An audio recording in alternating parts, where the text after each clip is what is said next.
നിനക്ക് അപ്പനോട് ദേഷ്യണ്ടാ? അല്ല, നോക്കേണ്ട കാലത്തൊക്കെ അപ്പൻ ശരിക്കും നിന്നെ നോക്കിയിട്ടുണ്ട്. ഞാൻ നിന്റെ അമ്മച്ചിയെ കെട്ടുമ്പോ എല്ലാവരും പറഞ്ഞു കൊരങ്ങന്റെ കയ്യിലാ പൂമാല കൊടുക്കുന്നേന്ന്.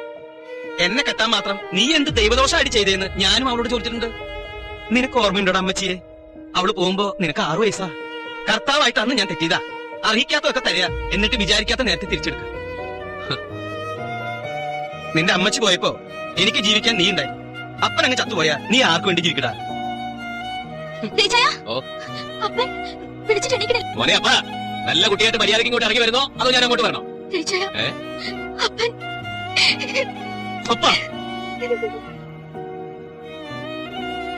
അപ്പ നല്ല ഉറക്ക, എത്ര വിളിച്ചിട്ട് എണീക്കണില്ല. അങ്ങോട്ടും ഇങ്ങോട്ടും ബസ്സിൽ ഒറ്റയിരിപ്പായിരുന്നില്ലേ, യാത്രാക്ഷീണം ഉണ്ടാവും.